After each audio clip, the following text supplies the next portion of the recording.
buenas y bienvenidos al primero de los vídeos en los que vamos a tratar de explicar por qué la revolución industrial se inició en Gran Bretaña. Tal vez hoy día nos parezca normal que los británicos estuvieran a la cabeza de este proceso. Sin embargo, hay que tener en cuenta una serie de cuestiones relativas a la época en la que nos encontramos, mediados del siglo XVIII. En ese momento el territorio británico no es el más poblado de Europa, tampoco es la economía más fuerte del viejo continente y por si fuera poco están sometidos a una situación de insularidad, es decir, es una isla que parece un factor que no les favorece en nada para el proceso que va a tener lugar. Sin embargo, va a ser allí donde se inicie la revolución industrial y vamos a explicar el porqué a partir de 6 factores. El sistema político inglés, la revolución agraria, el desarrollo del mercado interior, la expansión colonial, la innovación técnica y tecnológica y por último, la iniciativa empresarial y el desarrollo del sistema financiero. En esta clase abordaremos los 2 primeros, dejando los restantes para los siguientes vídeos. Y ahora sí, empezamos. Vamos a hablar de historia.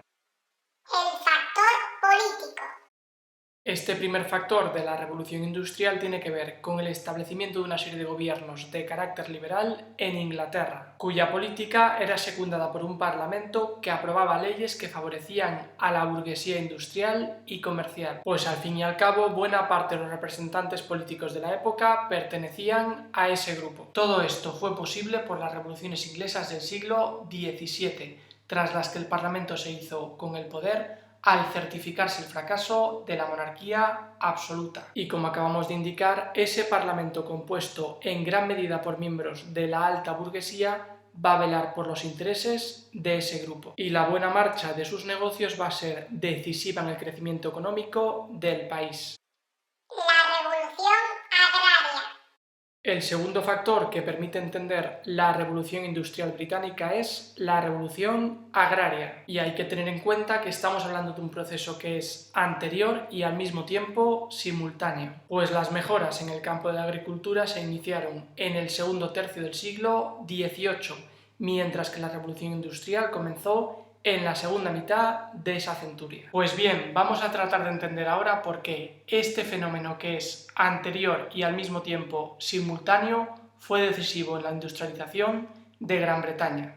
Podemos definir revolución agraria como el conjunto de cambios que permitieron pasar de una agricultura de subsistencia a una de mercado. Y para explicar esa transformación nos vamos a centrar en 3 elementos: las técnicas, los sistemas de cultivo y la estructura de la propiedad. En el campo de los avances técnicos hemos de hablar de la generalización del arado de hierro, de los nuevos sistemas de drenaje y de la introducción de la maquinaria, en especial la máquina sembradora, en el proceso productivo. De las innovaciones en el sistema de cultivo es preciso hacer referencia, en primer término, a la selección de semillas, en segundo lugar a los nuevos fertilizantes, donde destacó el guano, y por último a los nuevos sistemas de rotación de cultivos, donde cabe hablar del sistema Norfolk. En lo que se refiere a la estructura de la propiedad, hay que tener en cuenta la progresiva privatización de la tierra, ya sea mediante las Enclosure Acts, es decir, el cercamiento de las tierras, o mediante la supresión y venta de las tierras comunales. Esto último va a permitir la aparición de grandes explotaciones agrarias orientadas a la producción de grandes cantidades de alimentos, orientados a su vez a la venta, es decir, al mercado. Estamos asistiendo, por tanto, al final de la agricultura de subsistencia, que poco a poco da lugar a un nuevo modelo que lo que busca es obtener beneficios. Todos estos cambios en la agricultura van a tener una serie de consecuencias. En primer lugar, favorece el aumento de la producción,